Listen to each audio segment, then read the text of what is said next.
And joining us now in studio, Jeanette Kong, director and producer of the documentary The Chiney Shop. Hello, welcome back to TVO. Thanks. On the other side of the table now. Yes. You just being on camera. We want to talk about your documentary, The Chiney Shop.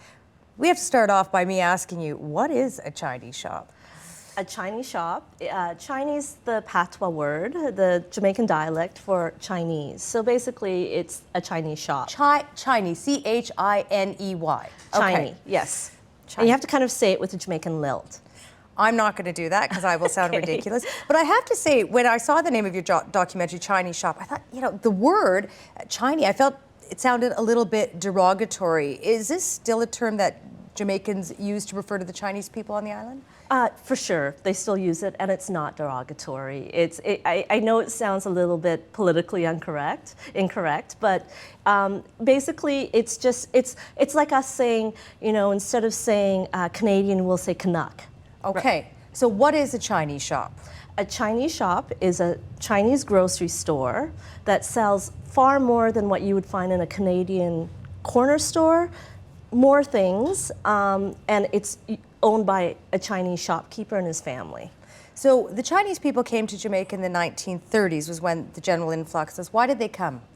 They came, well, the Chinese went to Jamaica in the 1850s as indentured laborers. So at the end of slavery, the British brought them in to work in the sugarcane plantations. So originally, indentured laborers came from China, and they worked the land, and then some of them stayed after their contracts ended and then bought businesses, and then they brought relatives over. So the Chinese shop kind of exploded all over the island of Jamaica in the 1930s and continued into the early 70s. And as more and more family members came and more Chinese people came over, they seemed to sort of overtake the retail industry, the shop industry in Jamaica. How did they do that? Well, they definitely dominated the industry, and they did that because they brought over their own relatives, you know. A lot of men came over who were cousins or nephews or uncles of the original people in Jamaica. And they dominated because they were from the same area in China. Okay, so in Guangdong province in southern China, they came from the same area, and they were the same distinct cultural group called the Hakka. So they kind of all knew each other, and they formed these associations, retail associations, wholesalers associations, and were able to just, you know, dominate the industry that way. Your father owned one of these shops. Take me inside what you remember of when you were a child into your father's shop. What was it like inside? Inside, it was a very small store, but you walked in and there was an open area, and then there was a counter. And so, and behind that counter, there were shelves full of all these different canned goods. And, you know, my parents sold patties and you know, loaves of bread, hardo bread. And so, you know, you'd serve customers over the counter. And I remember as a child, there was a stool, and I was very small when I was a child, a small child, and they put me on this stool, and when it wasn't busy, you know, I would help them to make change when customers would come in. But it wasn't just a shop, right? It was more than that. I mean, sort of culturally, it was where people came to meet and hang out. It wasn't just like me going into the local 7-Eleven, paying for my goods and leaving, was it? No, people came there, you know, they would buy, you know, goods in small amounts, like what, you know, they didn't have a lot of refrigeration, so people would come in daily, you know, to buy lunch. You know, they'd go in there to buy lunch and then come home, and before going home to make their dinners, they would buy small amounts to make dinner. And we had a woman, I remember her name, Miss Harvey, and she had a fruit and vegetable stand within my parents' that open area that I told you. She was in a corner, and Miss Harvey used to sell fruits and vegetables in there, so they could get their fruits and vegetables as well. And your home was attached to the shop as well? Yes, we lived in the back of the shop and upstairs, so we actually had a second floor. But, you know, the really rich shopkeepers had their homes away from the shop, and so you could kind of tell who were richer because they lived in houses and they didn't live in their shop. So the height of the Chinese shop in Jamaica is 30s through the 70s. Are they still around today? What's the status of them? There's still Chinese shops, but you know, because of the political instability in Jamaica in the early 70s, between Michael Manley and Edward Seaga, there was a mass exodus of not only Jamaican Chinese, but a lot of Chinese or Jamaicans in general left Jamaica. So for a long time, the population of the Chinese sort of diminished to maybe 0.2% of the population. From and, what? From about maybe maybe about 0.7% of the population. Okay. So a lot of Chinese left, and then for a long time, the shops might have been run by other people, and then a second wave of Chinese immigration has happened in Jamaica. But it's not from the same area, they're sort of from all over China.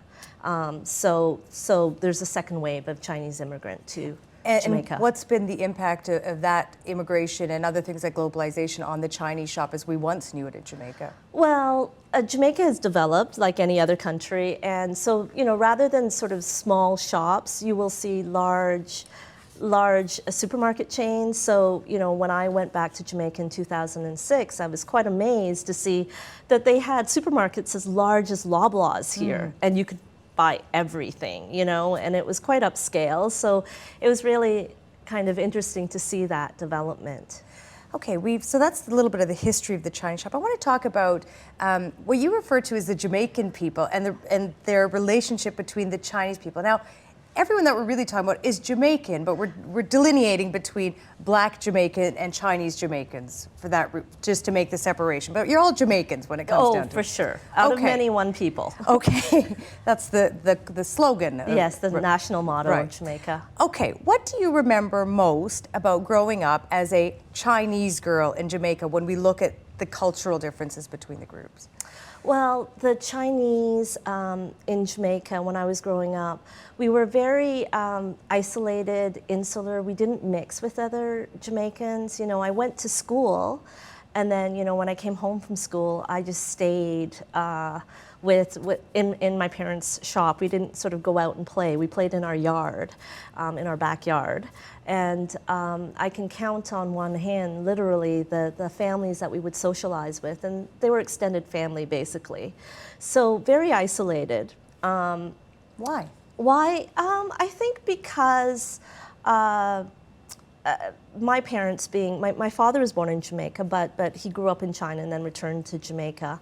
I think there was not wanting to lose their culture, wanting to kind of maintain their cultural values, their culture. It just was the way it was back then. Jamaican society is very stratified in many ways, and so 90% of the population is African Jamaican, Jamaican of African descent. But there are other groups. There are white Jamaicans who are from Scotland, England, the Irish. There are German Jamaicans. There are Jewish Jamaicans.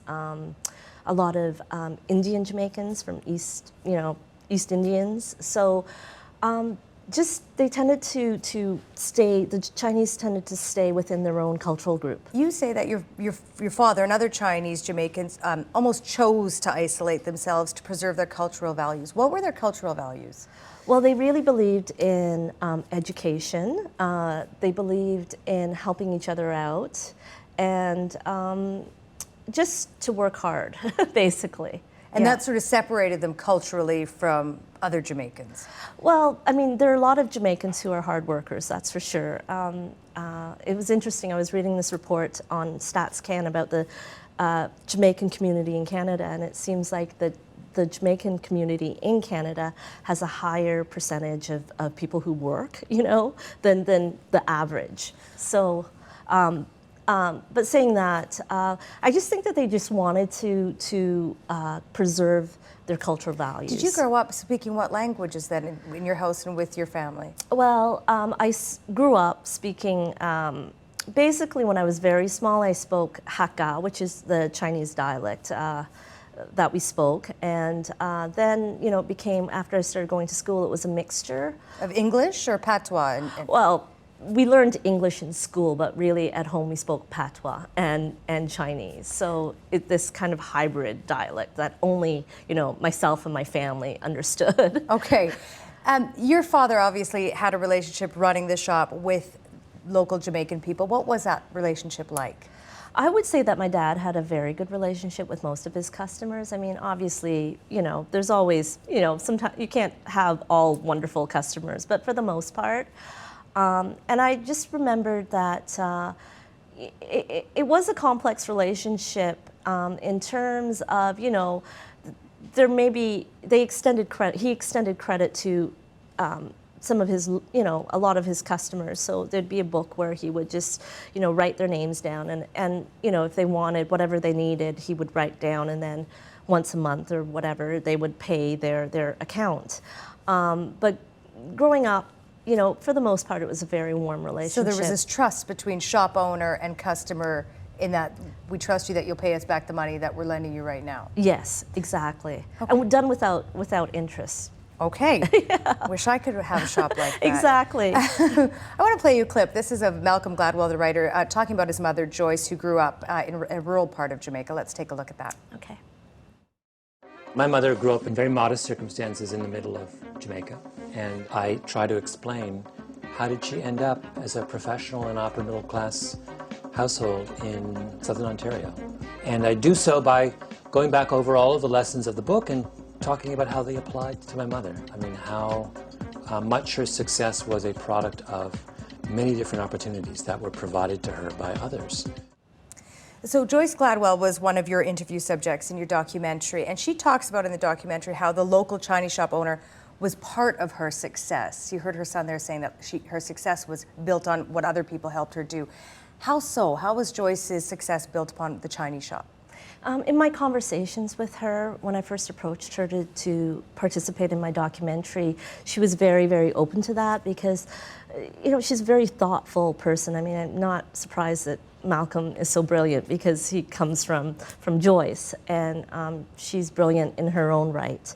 And she talked about the sort of the model of the Chinese shopkeeper in her community, how they sort of modeled for her, stability and hard work, and in those ways, she talked about their influence. And also, I guess in terms of, in the film, this is a bit of a spoiler alert, but her mother did borrow the money from a Chinese shopkeeper to allow her to go to school in England. It wasn't an insubstantial amount of money either. It was thousands of dollars so she could go off and pursue her post-secondary education. We talked a little bit about, your father having the book and letting locals, you bought an orange, pay me back at the end of the month. But I'm wondering, has this very large-scale credit relationship between shop owner and the locals changed? Today, I'm sure it has. I mean, I think, times people have moved on, people have credit cards in Jamaica. I mean, credit is like that everywhere, right? So yes, I mean, things have changed. But you went back, I mean, several years ago, but when you were 16 at that time, had it changed already? I don't recall if I knew that. I mean, my parents weren't, in their shop anymore, and we'd visited our shop, but by that time, an uncle had taken it over, so I'm not clear about that. Is the shop still running today?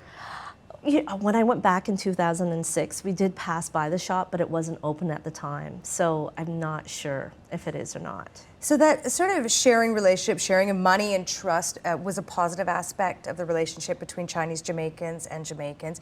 What were some of the major cultural barriers between the two groups? Well, there's a lot of stereotypes, we find stereotypes everywhere, but in Jamaica, there's a lot of stereotypes of the Chinese cheating their customers, and shortchanging them, and that sort of thing. You can imagine, and the Chinese towards African Jamaicans. I guess it's it's the same. There's a lot of violence in Jamaica and a lot of crime. I mean, no one's denying that. The stats speak for themselves. It is a very violent society. So, although there are many upstanding citizens in Jamaica, there is a lot of crime. So I guess the Chinese sort of felt like they had to protect themselves against that violence and crime. I want to play another clip from your documentary. This is former Liberal MPP Alvin Curling talking about the dynamic between the shop owners and the locals.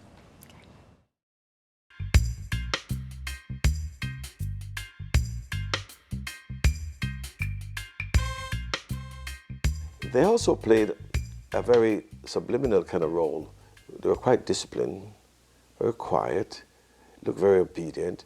So one more or less emulate some of those behaviors from the Chinese quietly.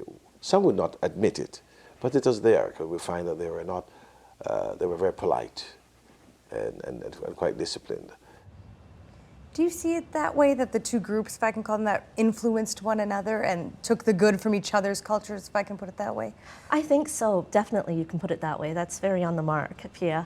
The second generation, the Chinese, the children of the shopkeepers, you know, they very much integrated into Jamaican society and are very open, and they consider themselves very Jamaican. Do we see more nowadays a mixing between the two groups, rather than the isolated atmosphere that you remember as a child? For sure, there isn't those barriers. So, you know, the period that I'm talking about is the 1930s to the 1970s, and obviously Jamaica has developed, and it's a very mixed society. There are a lot of intermarriages and a lot of beautiful children and beautiful products of these unions, so for sure. Okay, I want to play one more clip from the documentary. This is, again, Joyce Gladwell, who we talked about a little earlier. In Jamaica, the Chinese were a people apart, and I'm afraid they were also, by some people, they were despised. I have a theory. I have a theory that Jamaica was a very structured society, and there was also big fleas, lesser fleas, and everybody wanted to find somebody that they could put down and denigrate, because they experienced that themselves. Okay, Jeanette, is Joyce's perspective a common one? Definitely. As I mentioned, you know, Jamaica is a very stratified society, and so the British, you know, sort of ruled Jamaica, and there was an elite. I mean, very much like what we would find in Canada, that there's an establishment, and so in Jamaica there was an establishment, and so there might have been tensions, you know, and frustrations that the common sort of poor Jamaican wanted to take out, and so there were some anti-Chinese riots that happened in Jamaica, you know, in the period I would say pre-independence. Well, in the 1930s, during the labor riots, you know, many Chinese grocery stores were looted and robbed. Some cases, their owners were murdered. And, you know, you've sort of established in your documentary and in our conversation that there was this familial relationship between the Chinese shop owners and the Jamaican locals. But there must have been some ripple effects, negative ones, from the history of what had happened between the two groups. There weren't they not? Oh, for sure. There are definitely tensions, but at the same time there were tensions. I mean, I didn't deal with a lot of that in my documentary because I really did want to address sort of the more familial, you know, sort of genteel relations between the two, because I think that tends to be ignored in mainstream media, and I think that it's really resonated. The film has really resonated with a lot of Jamaican Canadians, because they do remember the everyday interaction, you know, in the same way that, you know, we may not think about, you know, dealing with the person at our corner store, you know, we may have these interactions with them, but who are these people, you know, behind, you know, at the cash register. You mentioned the Chinese Jamaican community here in Canada. How extensive is it?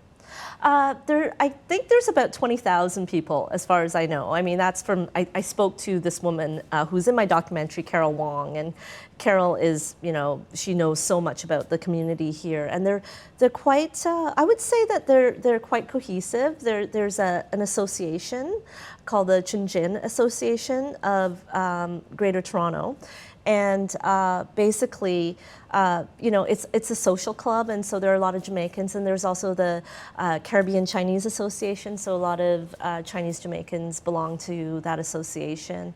Let me ask you, if I asked you or someone else from the community, you know, how you identify yourself, what do you say now? Do you say my heritage is Jamaican? Do you say Chinese Jamaican? Always Jamaican Chinese. Jamaican Chinese. Yes, but of course I feel very Canadian as well. I lived most of my life here and love it here.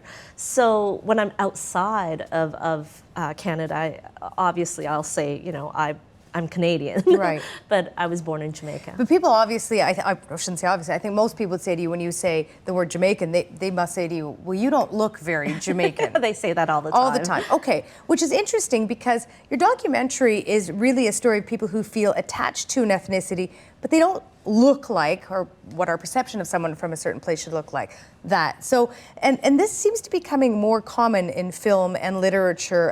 There's The Chinese Girl, which is a documentary about a woman in Trinidad who's of Chinese heritage. Why do you think we're seeing more of this kind of story nowadays? I think that our history, our history is evolving, and as we sort of, there are so many societies where we come from different places, and so, you know, you think about Canada and how many different, you know, communities there are here, and so, you know, in the next couple of generations, children here, you know, who are from Somalia, let's say, will talk about being, you know, Somali Canadian, right? And their families will integrate here, and you know, then it becomes, you know, this is, Canada will be part of their story. So I think that's happened to a lot of us, that you know, we move around, and so then we adopt these societies, but we change them and we impact them, and we want to have that validated, and we want to tell those stories because it's, you know, I partially wanted to do this film not for myself, but, you know, I have, my nephew has children, and I want it for their children's children, you know, people that I'll never meet, but then it's like, you know, this is where, you know, we came from. Yeah, exactly, and I think that's just such a primal kind of need for us to tell our stories. You are Canadian and live here, but you grew up in a Chinese shop in Jamaica. It certainly seems to me you still have a strong attachment to Jamaica.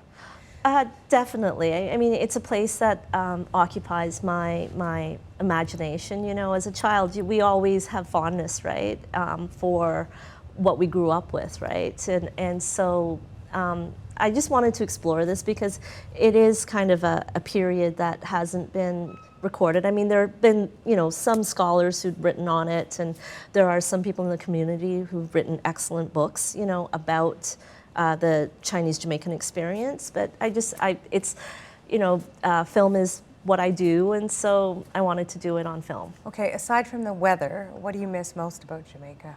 Oh, the food.